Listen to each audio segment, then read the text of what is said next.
Hello दोस्तों, welcome to my channel. दोस्तों, जैसा कि आप थंबनेल में देख ही लिया होगा कि इस वीडियो में हम जो करेंगे वो यूपी पीसीएस का जो प्री का पेपर पॉलिटी का है। केवल इसमें पॉलिटी का कंप्लीट जो क्वेश्चंस हैं जो कि 2014 से लेके अभी 2024 लेटेस्ट तक अभी पूछे गए हैं।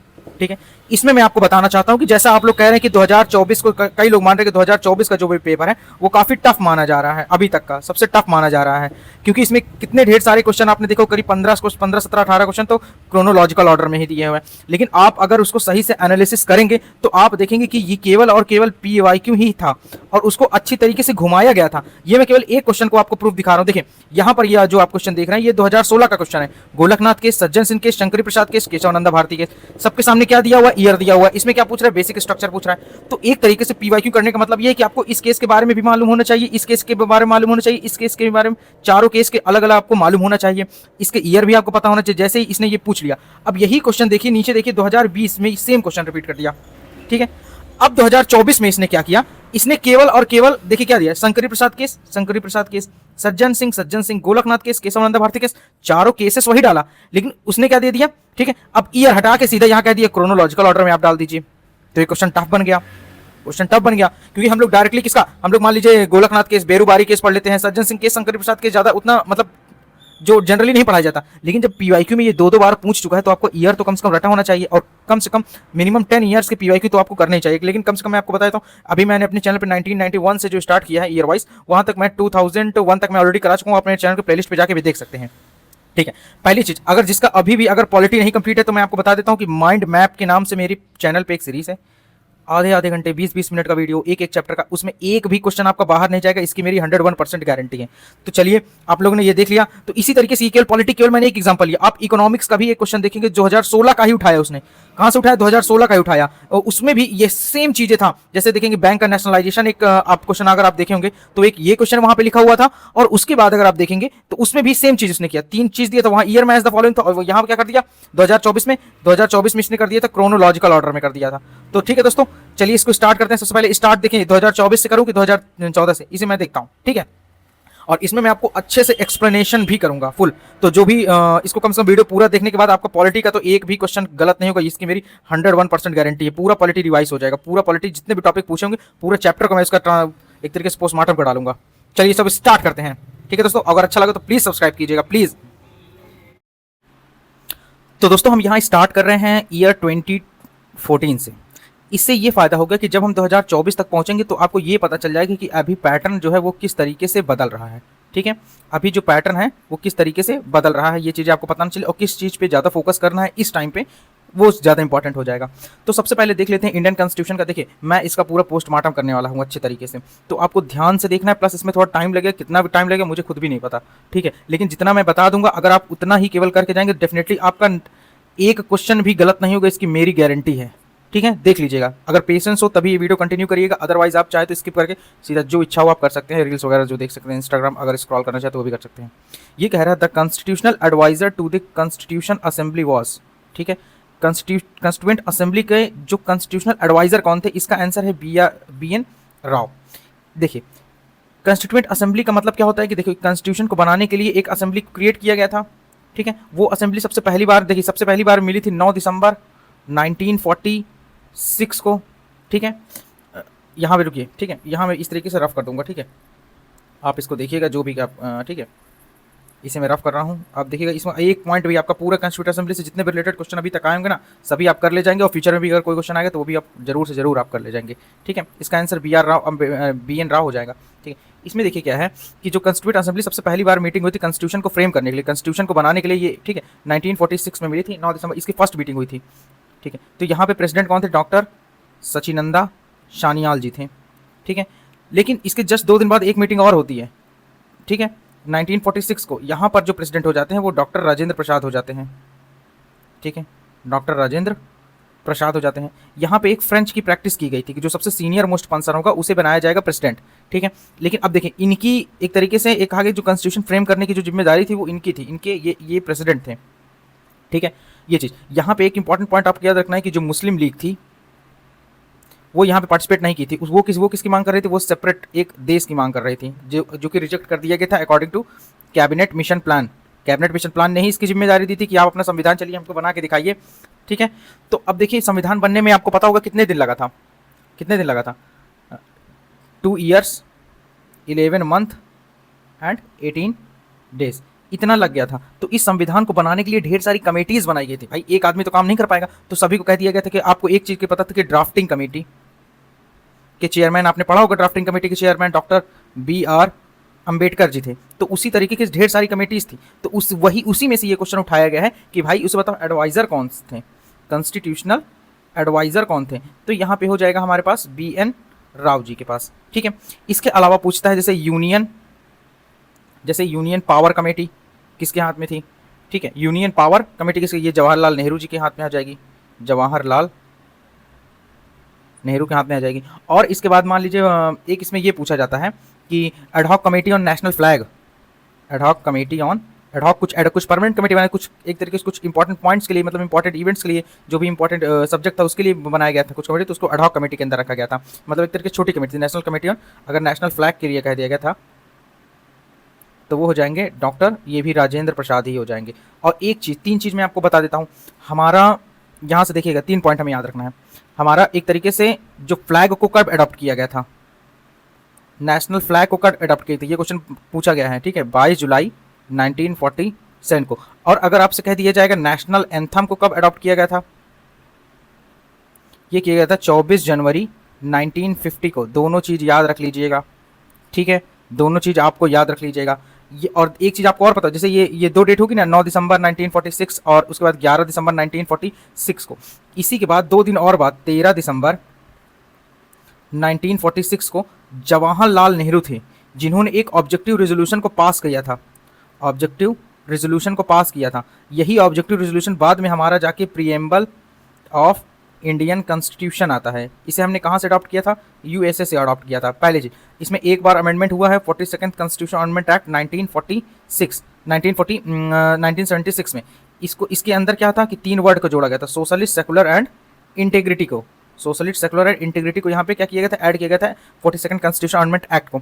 इसके अलावा अगर आप प्रीएम्बल से क्वेश्चन पूछा जाता है, पहली बात तो ये इन्फोर्सेबल है, दूसरी चीज plus basic structure, basic part के अंदर आता है, और मतलब संविधान का हमारा पार्ट है, part of Indian constitution. 2-3 case चले थे, आपको पता होना चाहिए, बेरूबारी केस और गोलकनाथ केस। ठीक है, ये सारी चीज़ें जो फाइनली जो कंसेप्ट आया था ये था कि प्रीएम्बल जो है वो नॉन इन्फोर्सेबल है।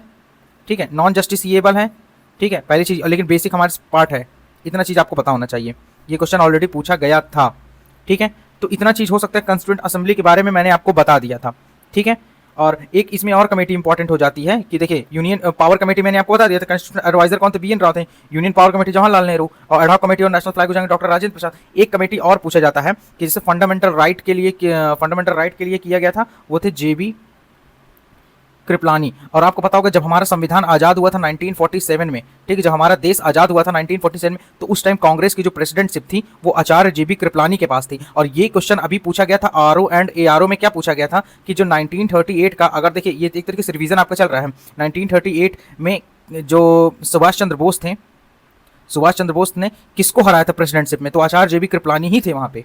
ठीक है, ये पता होगा। और एक प्रोविंशियल कॉन्स्टिट्यूशन, ठीक है, प्रोविंशियल कॉन्स्टिट्यूशन की कमेटी थे डॉक्टर सरदार वल्लभ भाई पटेल। ठीक है, तो इतना चीजें मैंने आपको बता दिया। कॉन्स्टिट्यूशन असेंबली कब स्टार्ट किया गया था, ठीक है, कितना दिन लगा था संविधान को बनने में, ये मैंने बता दिया था।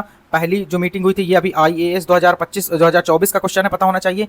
दूसरी मीटिंग कब हुई थी? ये जस्ट 2 दिन बाद हुई थी। तीसरी मीटिंग को जवाहरलाल नेहरू ने ऑब्जेक्टिव रेजोल्यूशन पास किया था, ड्राफ्टिंग कमेटी के चेयरमैनशिप। अब देखिए अभी क्वेश्चन आगे पूछा गया था ड्राफ्टिंग कमेटी में कितने मेंबरशिप थे, उनके नाम पूछा गया था कि ये कौन नहीं थे, तो इनके मेंबरशिप की भी आपको पता होना चाहिए। इतना चीजें आपको लिख लीजिए, अच्छे से स्क्रीनशॉट ले लीजिए, तब मैं आगे करता हूं। अब ये लीजिए, क्वेश्चन बोला ही था कि आ गया सीधा सीधा। Who among the following were the member of drafting committee of the constitution? ठीक है, drafting committee of the constitution, इसमें टोटल 6-7 मेंबरशिप थे। ठीक है दोस्तों, टोटल 7 मेंबर थे। अब याद कैसे रखेंगे? रख लीजिए, एक तो डॉक्टर B.R. अम्बेडकर, आपको पता ही होगा, डॉक्टर B.R. अम्बेडकर जी, ये तो आपको पता होगा। दूसरा यहाँ पे हो जाता है, ठीक है, दूसरा एक गोपालचारी, याद रखिएगा, अरे गोपाल स्वामी अय्यर, गोपाल के स्वामी थे, अय्यर थे। और एक याद रखिए कृष्णा स्वामी अय्यर, ठीक, गोपाल स्वामी रख लीजिएगा और कृष्णा स्वामी याद रख लीजिएगा। ठीक है, मतलब ये थे। गोपाल स्वामी भी हो गए, कृष्णा स्वामी हो गया। दोस्तों जवाहरलाल नेहरू यहाँ नहीं थे, तो मतलब ये क्योंकि वो स्टीयरिंग कमेटी किसके थे, Jawaharlal Nehru union power committee, तो दूसरा ऑप्शन खत्म कैसे ही करते थे, तो एक ऑप्शन ये खत्म हो जाता, केवल यही खत्म हो पाता और न बता पाते। दोस्तों सरदार पटेल भी इनके अंदर थोड़ी मेंबर होंगे, तो चौथा ऑप्शन भी खत्म करना पड़ता, मतलब ये है, ये खत्म कर देते तो सी ऑप्शन, वो तो एक तरीके से सभी को कंसोलिडेट करने के लिए थे ना सरदार पटेल, ठीक है। तो इतने मेंबर थे, जितने भी मुंशी थे, मोहम्मद सदउल्ला, BL मित्तर और DP खैतान, ये सभी को एक जगह लिख लीजिएगा, दोबारा कभी पूछ सकता है क्योंकि आयोग कुछ कहा नहीं जा सकता क्या पूछेगा। विच one of the following is not a constitutional body. इसी तरीका का क्वेश्चन अभी RO एंड ARO में पूछा गया था, लेकिन उसके आंसर की में भी गलत आया है। उसमें लेबर कमीशन में दिया था स्टैट्यूटरी बॉडी, ठीक है, उसको कह दिया था कॉन्स्टिट्यूशनल बॉडी, बल्कि जो फाइनेंस कमीशन होता है वो कॉन्स्टिट्यूशनल बॉडी हो जाता है। ये बहुत बार पूछा जाता है तो, ठीक है।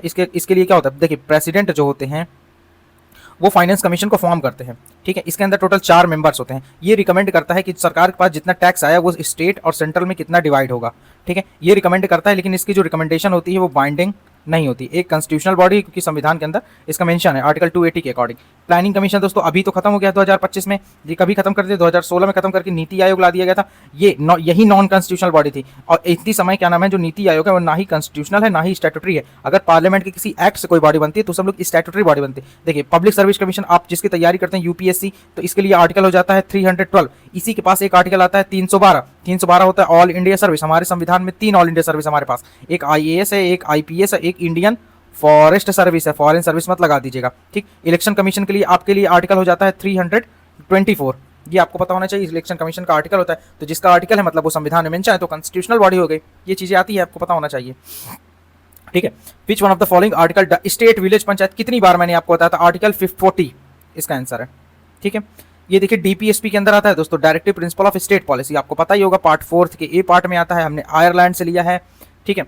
और ये नॉन जस्टिसिएबल है, नॉट इनफोर्सेबल है, अगर इसका वायलेशन पे अगर होता है तो आप कोर्ट नहीं जा सकते। Plus social and economic justice की बात करता है। अगर फंडामेंटल राइट पूछ लिया जाए वो पॉलिटिकल क्या नाम है डेमोक्रेसी की बात करता है, और ये सोशल एंड इकोनॉमिक डेमोक्रेसी की बात करता है। इसके अलावा DPSP से अगर क्वेश्चन पूछा जाता है तो पूछा जाता है कि 42nd कॉन्स्टिट्यूशन अमेंडमेंट एक्ट में ऐड किया गया था 39 का A part, participation of worker in management industry, जो कि 43 का A पार्ट है, और एक आया था 45 का A यहाँ से, ठीक है। 45 का A जो कि इन्वायरमेंट के प्रोटेक्शन से रिलेटेड है। ये क्या है, equal justice and free legal aid है, ठीक है। इसके अंदर 40 आर्टिकल बहुत बार पूछा जाता है, ठीक। अब यहाँ पे एक आर्टिकल पूछा जाएगा आपसे, आर्टिकल 44 जो कि यूनिफॉर्म सिविल कोड से रिलेटेड है, अरे सॉरी यूनिफॉर्म सिविल कोड है।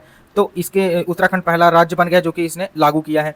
और क्या पूछेगा आपसे यहाँ पे, बस नहीं दोस्तों, पार्ट 4 A में आता है, ठीक है। आयरलैंड से लिया, कितना तो बता दिया बहुत कुछ। At least how many days period notice required to the impeachment of president, कितने दिन की नोटिस, 14 दिन की नोटिस आपको दें। आर्टिकल कौन सा हो जाएगा इंपीचमेंट के लिए, 61 हो जाएगा, ठीक है।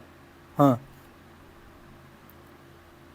हु नॉमिनेट करता है chairman of public account committee on Indian parliament, कौन नॉमिनेट करेगा, तो सीधा सीधा दोस्तों जितनी भी कमेटीज होती हैं सबका बॉस कौन होता है, स्पीकर ही होता है।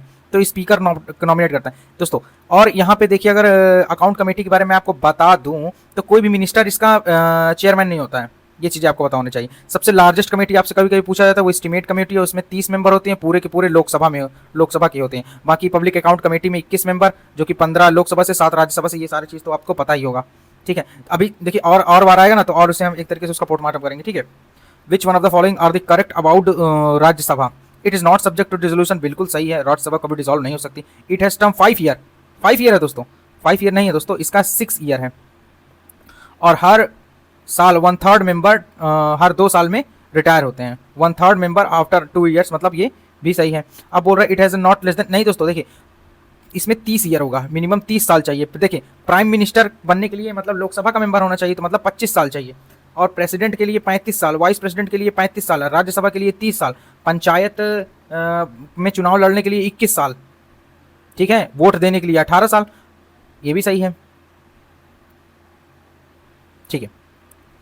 अब यहाँ पे पार्लियामेंट ऑफ इंडिया, पार्लियामेंट देखिए किससे कंसिस्ट होगा, लोकसभा होगा प्लस राज्यसभा होगा प्लस प्रेसिडेंट होगा। क्यों प्रेसिडेंट होगा, president is a part of parliament, आपको पता होना चाहिए। देखिए कोई भी लॉ होगा वो तो लोकसभा से भी पास करना पड़ेगा, राज्यसभा से पास करने के बाद, चाहे पहले राज्यसभा हो चाहे लोकसभा से पास कराओ, दोनों हाउसेस से मतलब पास कराने के बाद किसके पास आप भेजते हैं, आप प्रेसिडेंट के पास भेजते हैं। तो प्रेसिडेंट उसको एसेंट देंगे तभी तो वो एक्ट बनेगा। कोई भी बिल होता है वो लोकसभा राज्यसभा से पास होने के बाद प्रेसिडेंट के पास जाएगा, तभी तो वो एक्ट बनेगा। तो ए आंसर यहाँ पे हो जाएगा। वाइस प्रेसिडेंट से में कोई मतलब नहीं। अभी देखिए वाइस प्रेसिडेंट से रिलेटेड आपको पढ़ना पड़ेगा, क्योंकि अभी रिसेंटली जो हमारे फॉर्मर वाइस प्रेसिडेंट थे जगदीप धनखड़ जी, उन्होंने इस्तीफा दे दिया। किसको दिया इस्तीफा? तो प्रेसिडेंट को दिया। प्रेसिडेंट वाइस प्रेसिडेंट को देते हैं और वाइस प्रेसिडेंट प्रेसिडेंट को देते हैं, ठीक है। स्पीकर जो होते हैं वो वाइस उसको देते हैं, हाँ वाइस स्पीकर ही बोलते हैं, क्या बोलते हैं उसको, डिप्टी स्पीकर बोलते हैं वहाँ पे, डिप्टी स्पीकर होता है, और डिप्टी स्पीकर स्पीकर को देता है, ठीक है। प्रेसिडेंट वगैरह होगा तो वो सीधा जाके अरे पार्लियामेंट देखिए चीफ जस्टिस किसको देगा? वो सीधा प्रेसिडेंट को ही देगा, ठीक है। अरे अब ये देखो ये चीज़ें खत्म कर दी गई हैं। Anglo India 104 constitution amendment act में एंग्लो इंडिया के जितने मेंबर थे उन्हें सब खत्म कर दिया गया था, ठीक है। Who among the following shell preside over a joint sitting of house of parliament, इसको स्पीकर प्रेसाइड करते हैं। चलिए जॉइंट सिटिंग को काम खत्म करता हूं मैं बिल्कुल सिंपल से वर्ड में बता के। देखिए जहां की बात आती है दोस्तों, कोई भी ऑर्डिनरी बिल होना चाहिए, ऑर्डिनरी बिल होना चाहिए, कॉन्स्टिट्यूशनल अमेंडमेंट बिल नहीं होना चाहिए। ऑर्डिनरी बिल अगर कोई होता है उस पर सहमति नहीं बन पाती है दोनों हाउसेस में, तो ज्वाइंट सिटिंग को बुलाया जाता है। ज्वाइंट सिटिंग को बुलाया जाता है। कौन बुलाता है? इसे प्रेसिडेंट बुलाते हैं, ठीक है। ज्वाइंट सिटिंग बुला लिए, लेकिन उसके लिए आर्टिकल कौन सा होता है? आर्टिकल 108 होता है, हाँ आर्टिकल 108 होता है, ठीक है। इसको प्रेसाइड कौन करता है? प्रेसाइड करता है स्पीकर। वहां रूल किसका चलता है? वहां लोकसभा का ही रूल कर चलता है। अच्छा ये जो ज्वाइंट सिटिंग बुलाई, इसमें अगर वो बिल है तो इसको पास कराने के लिए क्या चाहिए? उस बिल को आप सीधा सिंपल मेजॉरिटी से पास कर दीजिए, काम खत्म। मेंबर प्रेजेंट एंड वोटिंग, सीधा सीधा, कोई स्पेशल मेजॉरिटी नहीं चाहिए रहती, ठीक है। पता चल गया आपको? ऑर्डिनरी बिल ही होना चाहिए, यहाँ कॉन्स्टिट्यूशनल अमेंडमेंट बिल नहीं होना चाहिए। ज्वाइंट सिटिंग कौन बुलाता है? प्रेसिडेंट। कौन प्रेसाइड करता है? स्पीकर। और आर्टिकल उसके लिए कितना हो जाता है? आर्टिकल 108 हो जाता है। और इसका जो रूल चलेगा वो लोकसभा के रूल के हिसाब से वहां पे चलेगा, और वहां पे जो चाहिए रहता है वो केवल और केवल सिंपल मेजॉरिटी चाहिए रहता है। समझ में आ गया दोस्तों? बिल्कुल अच्छे से। अच्छा ये कह रहे हैं Nalanda project is a program of which of the following ministry, तो मिनिस्ट्री ऑफ माइनॉरिटी अफेयर। उस टाइम पे ये न्यूज में रहा होगा, देखिए 2014 में इंस्टीट्यूशन लाया गया था, काम करता हूँ उस टाइम न्यूज में, मतलब इसे पढ़ने की कोई आवश्यकता नहीं है, करंट अफेयर्स का क्वेश्चन उस टाइम का। अ जज ऑफ सुप्रीम कोर्ट में रिजाइन बाय लेटर टू इस, मैंने अभी आपको बताया था प्रेसिडेंट को। अभी देखिए इंपीचमेंट जज का एक चल रहा है, मतलब स्टार्ट तो हुआ नहीं, जो जस्टिस वर्मा थे उनके घर पे जो ढेर सारा कैश पाया था, तो एक तरीके से इंपीचमेंट की भी प्रोसेस आपको अभी तो मैं बता दूंगा, इंपीचमेंट की बहुत बता दूंगा। अभी सुप्रीम कोर्ट के से आर्टिकल आपको पता होना चाहिए, जैसे आर्टिकल 131 ओरिजिनल ज्यूरिडिक्शन है, मतलब किसी भी स्टेट या सेंट्रल या स्टेट के बीच में, इसमें inter state water dispute continue नहीं आएगा, अच्छा इंक्लूड नहीं होगा, ठीक है। अब आर्टिकल 143 इसके अकॉर्डिंग क्या होता है कि supreme court is a court of record, article 137 है, ये 139 है, देख लीजिएगा, ये पता होना चाहिए। और आर्टिकल 142 सबसे पावरफुल बनाता है सुप्रीम कोर्ट को। आर्टिकल 143 के अकॉर्डिंग प्रेसिडेंट क्या नाम है, किसी भी मैटर पे एक तरीके से उनको देते हैं, क्या कहते हैं यार, एडवाइस देते हैं, वो एडवाइस बाइंडिंग नहीं होती प्रेसिडेंट पे, ठीक है, ठीक है। Basic structure of Indian constitution, सीधा सीधा नन ऑफ दिस, क्योंकि केशव नंदा भारती केस 1973 में केस आया था। अब देखिए इंदिरा सहाय केस के बारे में आपको पता होना चाहिए, शंकरी प्रसाद केस के बारे में होना चाहिए, और यही क्वेश्चन मैंने आपको बताया था ना, इसका ईयर दे के क्रोनोलॉजिकल ऑर्डर में पूछा गया था, ठीक है। The financial relation between the union government and 60, 61, 60, 68, 81 यही होगा, यही होना चाहिए, यस यही फाइनेंशियल रिलेशन, ठीक है। पार्ट आपका शायद 11th में आता है, ये मैं आपको बता दूंगा, ठीक है।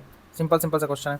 By which of the following act created a federal court in India, federal court के लिए कौन सा हो जाएगा? 1935 नहीं दिया हुआ है, 1935 होता है। इसी के अकॉर्डिंग आरबीआई का जो कौन सी हिल्टन कमीशन से हुआ था, ठीक है। इसे मिनी कॉन्स्टिट्यूशन भी कहते हैं। देखिए क्या क्या डायरकी को अबॉलिश कर दिया गया था प्रोविंस में, लेकिन इंट्रोड्यूस कर दिया गया था एट सेंट्रल में, ये चीज़ें आपको पता होना चाहिए। बर्मा को सेपरेट कर दिया गया था with India from the effect from 1937, लेकिन जो एक्ट था वो 1935 का ही था, ठीक है। फेडरल कोर्ट स्टैब्लिश किया था। रिजर्व और ट्रांसफर सब्जेक्ट दोस्तों, रिजर्व और transfer subject most important, UPSC ने 2022 में ये क्वेश्चन पूछा था। रिजर्व सब्जेक्ट कौन थे? और इसमें देखिए रेसिडुअरी पावर किसके पास थी? वो गवर्नर जनरल मतलब वाइसरॉय के पास थी, ठीक है। रिजर्व और ट्रांसफर सब्जेक्ट एक तरीके से आप समझ सकते हैं कि जैसे दो सब्जेक्ट है, एक रिजर्व कर लिया गया, एक ट्रांसफर कर दिया गया। जो रिजर्व सब्जेक्ट था दोस्तों वो केवल मतलब एक तरीके से बहुत इंपॉर्टेंट मैटर लाइक था, उस पर डिसीजन वाइसरॉय के ही चलते थे, लेकिन जो ट्रांसफर सब्जेक्ट था वहाँ मंत्री एक तरीके से डिसीजन ले सकते थे। जैसे देखिए रिजर्व सब्जेक्ट के अंदर टैक्स वैक्स का अगर सिस्टम है तो वो सारा रिजर्व सब्जेक्ट के अंदर रख लिया गया था। Election commissioner can be removed by, इसको कहा किस तरीके से? President on the recommendation of chief election commissioner, ठीक है। लेकिन इनका जो अगर चीफ इलेक्शन कमिश्नर का रिमूवल हो जाएगा, इसके लिए भी इलेक्शन कमिश्नर के रिमूवल के लिए भी आपको सीधा जज की तरह 2/3 मेंबर से स्पेशल मेजॉरिटी से both the houses of parliament के लिए, both the houses of parliament से आपको पास कराना पड़ेगा, ठीक है। जैसे इंपीचमेंट करते हैं जज का, प्रेसिडेंट का, जज का, उसी तरीके से आपको इसको भी हटाने के लिए इसी तरह करना पड़ेगा, पहली चीज। दूसरी चीज मैं आपको बता देना चाहता हूँ, जैसे आर्टिकल 249 आपने पढ़ा होगा, तो ये क्या करता है, किसी भी स्पेशल अगर कोई हमारे लिए इंपॉर्टेंट है तो वहां पे ये क्या कर सकता है कि जो राज्यसभा होती है वो स्टेट लिस्ट में, आपको पता होगा शेड्यूल 8 हमारे पास होता है 3 तरह की लिस्ट, सेंट्रल लिस्ट, स्टेट, हाँ यूनियन लिस्ट, स्टेट लिस्ट और कंकरेंट लिस्ट। यूनियन में यूनियन लॉ बना सकता है, स्टेट में स्टेट लॉ बना सकता है और कंकरेंट में दोनों लॉ बना सकते हैं। लेकिन अगर दोनों में कोई कंफ्लिक्ट आता है तो वहां पे प्रिवेल कर जाएगा कौन सा, ये तो कंकरेंट प्रिवेल करेगा तो सेंट्रल प्रिवेल करेगा, कंकरेंट और सेंट्रल में तो सेंट्रल, और स्टेट और कंकरेंट में तो सीधा कंकरेंट ही आएगा, पहली चीज। दूसरी चीज, यहाँ पे अगर कोई स्टेट ने वो मैटर भेज दिया है प्रेसिडेंट के पास, अगर प्रेसिडेंट ने उसको मैटर को बता दिया कि ये सही स्टेट वाला सही, तो वहां पे सेंट्रल वाला खत्म हो जाएगा, ठीक है। पॉलिटिकल पार्टी रिकॉग्नाइज होगी रीजनल पार्टी, 6% है दोस्तों, यस 6% ऑफ आइदर। अगर इसको नेशनल पार्टी बनना है तो कम से कम 4 राज्य में स्टेट पार्टी का दर्जा मिलना चाहिए, ठीक है। ये चीजें आप देख लेंगे। Identify the institution constitution, okay ठीक है। Chronological order in the following state were created in India from the code, कब कब दोस्तों क्रिएट किया गया था, तो आंध्र प्रदेश 1953, ये तो हिस्ट्री का क्वेश्चन हो गया, पॉलिटी में इसने डाल दिया है, ठीक है, इसे देख लीजिए। सिक्किम तो 35th कॉन्स्टिट्यूशन एक्ट पता होगा, ठीक है, आर्टिकल 17 कौन सा आर्टिकल हो जाएगा इसके। अब देखिए यहाँ पे आता है which one of the following committee is not related with the Panchayati Raj institution, L M Singhvi, PVN Rao, ये क्या है, इसको खत्म कीजिए दोस्तों। देखिए बिल्कुल पूरा आपको पंचायती राज यहाँ खत्म होने वाला है जितना मैं बता दूं। 73rd कॉन्स्टिट्यूशन अमेंडमेंट एक्ट 1992 में पंचायती राज को एक तरीके से संवैधानिक का दर्जा दे दिया गया था, ठीक है। पंचायती, इसके लिए जो शेड्यूल ऐड किया गया था, जितना बता रहा हूँ उतना देखिए, शेड्यूल 11 ऐड किया गया था और संविधान में पार्ट ऐड किया गया था, पार्ट 9 ऐड किया गया था, शेड्यूल 11 पार्ट 9। इसके अकॉर्डिंग क्या होता था, अब देखिए मैं बताता हूँ। पहला, हाँ ठीक है, एक और क्वेश्चन पूछा जाता था, ये नागौर में सबसे पहले इसे स्टार्ट किया गया था 1959 में, जवाहरलाल नेहरू जो प्रेसिडेंट थे, ये बहुत पुराना क्वेश्चन है, ये भी पूछा जाता था, ठीक है, जो पंचायती राज इंस्टीट्यूशन की। अब देखिए जो इसकी न्यू पढ़ने लगी थी वो 1959 से पढ़ने लगे थे, लेकिन तो इसको न्यू 1959 और ये 1992 मतलब लगभग 30 साल का, तो इसमें कई ढेर सारी कमेटीज बनाई थी। मैं आपको बता देता हूँ 6 कमेटीज बनाई थी, 1 2 3 4 5 6, सीधा आपको लिखना है बैग LTG, बैग LTG नेट, Balwant Rai Mehta committee, Ashok Mehta committee, GVK Rao committee, LM Singhvi, Thungon committee और गैडगिल कमेटी, ये लास्ट कमेटी थी, ठीक है, जो 1992 के आसपास बनी थी। तो यहाँ पे इसको संवैधानिक का दर्जा दे दिया गया था। इसमें और आपसे पूछेगा कि फर्स्ट स्टेट तो राजस्थान, ठीक है। अब इसमें और आपसे पूछता है, ये तो सारी कमेटीज हो गया। अब जैसे ये इसने 3 टायर सिस्टम की बात की थी, ठीक है, अशोक मेहता कमेटी ने उसको रिप्लेस करके 2 टायर सिस्टम की बात की थी। यहाँ पे क्या हुआ था, 2 बॉडी बनाई गई थी, स्टेट इलेक्शन कमीशन और state finance commission. State election commission का क्या होता है कि जो पंचायत और म्युनिसिपल के इलेक्शन होते हैं वो इसको कंडक्ट कराते हैं। ध्यान दीजिए, स्टेट लेजिस्लेशन का नहीं, वो हमारी इलेक्शन कमीशन ऑफ इंडिया कराती है, लेकिन ये भी स्टेट इलेक्शन कमीशन होता है। इसके लिए 243 का इलेक्शन शायद की आर्टिकल है, ठीक है। और फाइनेंस इसका हो जाएगा 243 का आई, ये भी एक कॉन्स्टिट्यूशनल बॉडी है। इसके लिए क्या होता है, जो इसके देखिए सारे जो स्टेट इलेक्शन कमीशन है, सारा कुछ डिसीजन का काम होता है, गवर्नर का काम होता है, लेकिन इसको रिमूव कर सकते हैं प्रेसिडेंट ही रिमूव कर सकते हैं। ये चीजें आपको बताना चाहिए। और स्टेट जो फाइनेंस कमीशन है, जैसे इस मैंने बताया ना आर्टिकल 280 के अकॉर्डिंग फाइनेंस कमीशन होता है, वो सेंट्रल और स्टेट के बीच में जितने भी एक तरीके से टैक्स आया है उसको डिस्ट्रीब्यूशन के लिए रिकमेंडेशन देता है प्रेसिडेंट को, और लेकिन वो बाइंडिंग नहीं होता है, पहली चीज। तो उसी तरीके से जो स्टेट फाइनेंस कमीशन होता है, ये पंचायती राज इंस्टीट्यूशन म्युनिसिपल में कितना एक तरीके से जो भी डिस्ट्रीब्यूशन होगा उसको ये चीज देखता है। तो यहां तक मैंने बता दिया। इसी के अकॉर्डिंग 73rd कॉन्स्टिट्यूशन एक्ट है, तो यहाँ पे 74th कॉन्स्टिट्यूशन एक्ट भी किया था। वो जैसे शहर में आपने देखा होगा महापौर होती हैं, तो उसमें म्युनिसिपैलिटी से रिलेटेड क्या नाम है अमेंडमेंट किया गया था, पार्ट जोड़ा गया था 9th का ए और शेड्यूल ऐड किया गया था 12th। इसके अंदर दोस्तों 29 सब्जेक्ट हैं, ठीक है, इंक्लूडिंग पब्लिक डिस्ट्रीब्यूशन सिस्टम जैसे हैं, ये चीज मैंने आपको बता दी। और आपसे पूछा जाता है पंचायती राज इंस्टीट्यूशन में, आपसे जो पूछा जाता है मैं आपको बता दे रहा हूं, ठीक है दोस्तों। पंचायती राज इंस्टीट्यूशन में आपसे पूछा था ग्राम सभा की डेफिनेशन क्या होती है।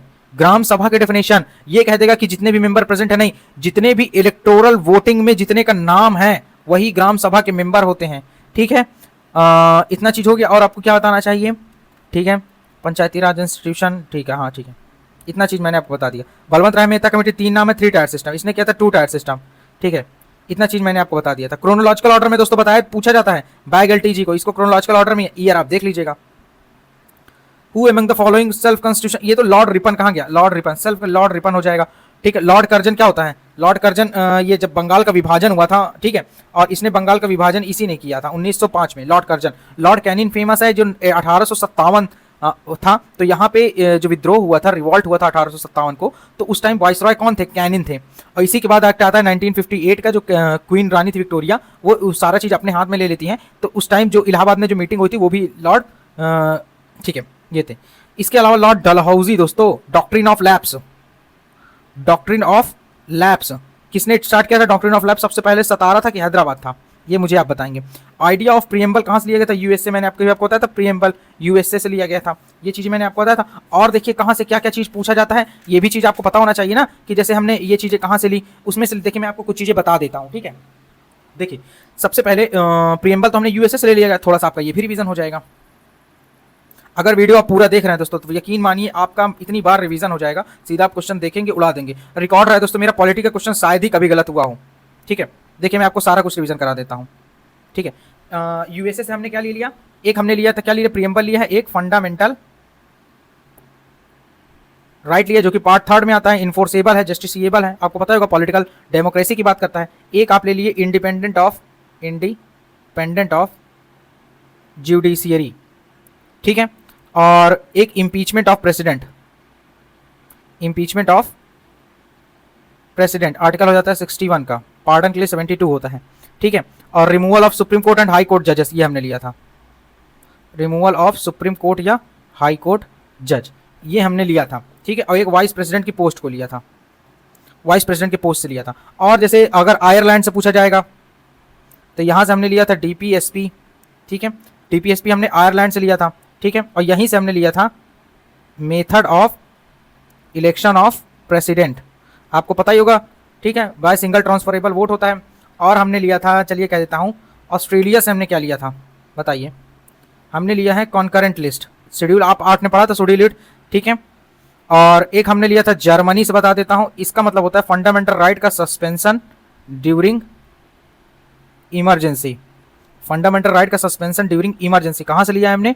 हमने लिया था जर्मनी से। आर्टिकल कौन सा सस्पेंड कर सकते हैं? सभी कर सकते हैं एक्सेप्ट आर्टिकल 20 एंड 21, इसका एक्सेप्शन है। 3 तरीके की इमरजेंसी, 356, 352, 360, ये फाइनेंशियल इमरजेंसी, ये कभी आज तक हमारे देश में 352 national, 356 state emergency. National emergency 3 बार लगी हमारे, ठीक है, युद्ध जब हो रहा था। कौन कौन सा युद्ध आप मुझे बताएंगे? और जैसे यहाँ फ्रांस लिखा हुआ है, इटली से तो हमने मुझे ध्यान नहीं, इसलिए शायद कुछ नहीं लिया, ठीक है। फ्रांस से अगर बात आ जाती है तो फ्रेंच से हमने 3 चीज़ें लिया था, लिबर्टी, इक्वालिटी एंड फ्रैटर्निटी, ये हमने लिया था, ठीक है। और मैं आपको बता दूं जैसे जापान से हमने क्या लिया था? जापान से हमने लिया था प्रोसीजर इस्टेब्लिश्ड बाय लॉ, ठीक है। साउथ अफ्रीका से हमने क्या लिया था? साउथ अफ्रीका से हमने लिया था election of member of Rajya Sabha, ठीक है। साउथ अफ्रीका से जो फेमस है वो अमेंडमेंट है, अमेंडमेंट ऑफ कॉन्स्टिट्यूशन है। और इसके आगे हमारे पास आया था जैसे गवर्नमेंट ऑफ इंडिया एक्ट, आपसे पूछ ले गवर्नमेंट ऑफ इंडिया एक्ट से हमने क्या लिया था? गवर्नमेंट ऑफ इंडिया एक्ट 1935 से हमने क्या लिया था? तो यहां से हमने लिया था एक फेडरल सिस्टम, एक लिया था ऑफिस ऑफ गवर्नर, ठीक है, पब्लिक सर्विस कमीशन जितना आप यूपीएससी वगैरह, और प्लस एक इमरजेंसी प्रोविजंस। देखिए इमरजेंसी प्रोविजंस लिया था यहाँ से गवर्नमेंट ऑफ इंडिया एक्ट 1935, लेकिन फंडामेंटल राइट का सस्पेंशन ड्यूरिंग इमरजेंसी हमने जर्मनी से लिया था। और एक अगर ब्रिटिश से पूछ लीजिएगा तो रूल ऑफ लॉ हो गया, वही तो छोड़ के आते हैं, रूल देके कहते हैं, पार्लियामेंट्री सिस्टम हो गया, ठीक है, ये चीजें, ठीक है दोस्तों, इतना आपका रिवीजन करा दिया। फिर बोल रहा है which of the following is not a part of, बोल रहा है yes, not a part of reform in India, abolition of zamindari system reform किया गया था, land holding ceiling, tenancy, multiple cross system, ये कभी सुना है आपने? ये नहीं, टिनेंसी सिस्टम भी हमने किया था। अब यहाँ पे आ था फंडामेंटल राइट, फिर आ गया क्या आता है? Which one of the following statement and right to information. दोस्तों आरटीआई एक हमारा एक लीगल राइट है, ठीक है। पॉलिटिकल राइट जैसे राइट टू वोट है वो कॉन्स्टिट्यूशनल राइट है, राइट टू लाइफ है वो कॉन्स्टिट्यूशनल राइट है, ठीक है। राइट टू लाइफ हमारा फंडामेंटल राइट है आर्टिकल 21 के अंदर, ठीक है। राइट टू एजुकेशन भी हमारा 21 के अंदर, राइट टू एजुकेशन आर्टिकल 21 का ए पार्ट हो जाएगा, ठीक है। फिर यहाँ के आर्टिकल 40 आपसे विलेज पंचायत की यूनिफॉर्म सिविल कोड 44 हो गया, कॉन्स्टिट्यूशन ऑफ म्यूनिसिपैलिटी का, और ये living ways of worker. Article मैंने बताया था इमरजेंसी टाइम पे 20 और 21 को कभी नहीं छीना जा सकता, ये तो इक्वालिटी हो गया, ठीक है। Freedom of speech and expression हो गया दोस्तों, क्लोज कर देता हूँ, यस बैटरी इसमें खत्म होने वाली दोस्तों, तो ये वीडियो जो होगा अभी 2020 और मतलब 2014 तक ही रहेगा, ठीक है। जल्दी जल्दी कर लेते हैं थोड़ा सा, नहीं अदरवाइज इसकी बैटरी खत्म हो जाएगी। तो राइट टू वर्क कहाँ गया? 40 ये आ गया सीधा हमारे पास, ठीक है। तो मतलब बी का हमारे पास 4 हो गया। राइट इक्वालिटी आपको पता ही होगा 14 हो गया, ठीक है। Just human condition of free and compulsory education article 45 हो गया, ये हमारे पास हो गया। दोस्तों डीपीएसपी के अंदर मैंने आपको सारा चीज मैंने आपको बता दिया था ना दोस्तों। Part 4 A not enforceable, non justiciable, social and economic justice की बात करता है। और आपसे क्या मैंने बताया था, हमने आयरलैंड से लिया था, 3 आर्टिकल ऐड किया गया था, 39 का ए, 43 का ए, 45 का ए, 51 आर्टिकल इसमें इंपॉर्टेंट है, इंटरनेशनल पीस की बात करता है। और मैं आपको क्या बता दूं दोस्तों, ये हो जाता है, ठीक, बस इतना बता दिया बहुत है। ये अमेंडमेंट है, हमने कहाँ से लिया था? साउथ अफ्रीका से लिया था। Parliament is supreme legislative elected by the president. हाँ ठीक है, इसमें दिक्कत क्या है यार, सही तो बोल रहा है। ठीक है ठीक है, ये सारा इसका आंसर डी हो जाएगा, ए फॉल्स हो जाएगा। पार्लियामेंट का एनी पार्ट नहीं अमेंड कर सकता दोस्तों, बेसिक स्ट्रक्चर जिसमें होगा उसको अमेंड नहीं कर सकता है। ठीक है, आर्टिकल, ये पार्ट संविधान कौन सा? पार्ट 20 में है, ये पूछा जाता है दोस्तों, पूछा जाता है।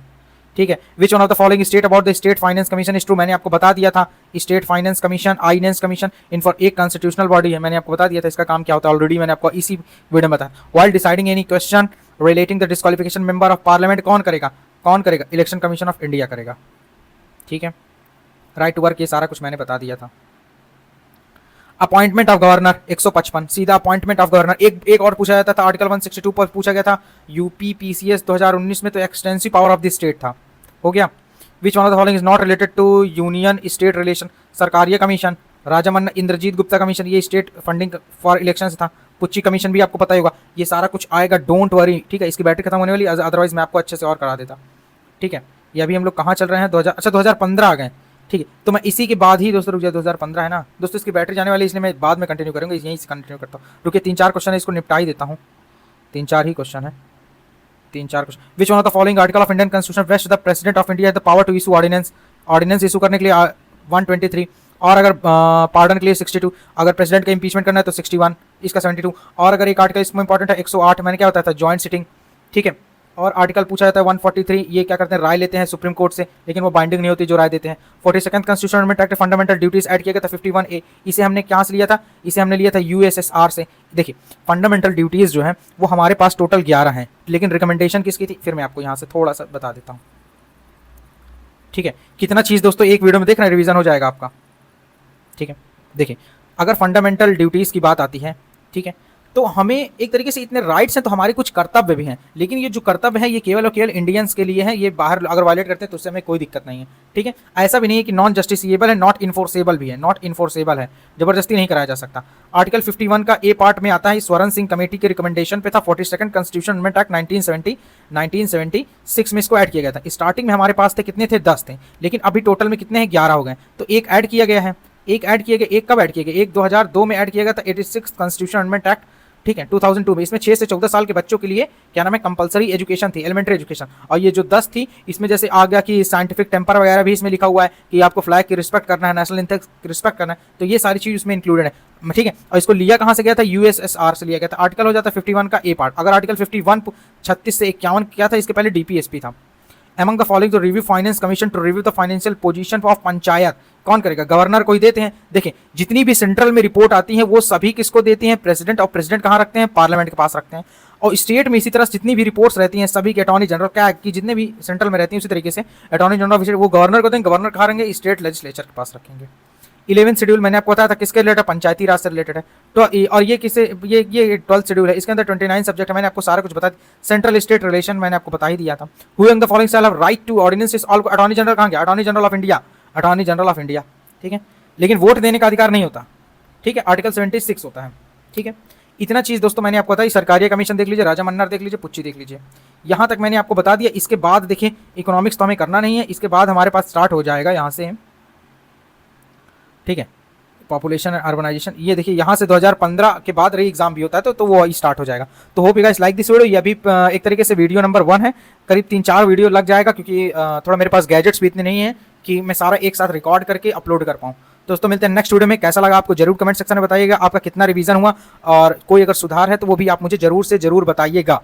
तो दोस्तों मिलता हूँ नेक्स्ट वीडियो में। कम से कम कमेंट सेक्शन तो जरूर बताइएगा दोस्तों, लाइक शेयर सब्सक्राइब कर दीजिएगा। अगर आपको अच्छा लगा हो, नहीं लगा हो, तो फिर भी जो कमी हो मुझे बताइएगा। I will try to improve in that. Okay, तो दोस्तों मिलते हैं नेक्स्ट वीडियो में। जय हिंद, जय भारत, वंदे मातरम, भारत माता की जय।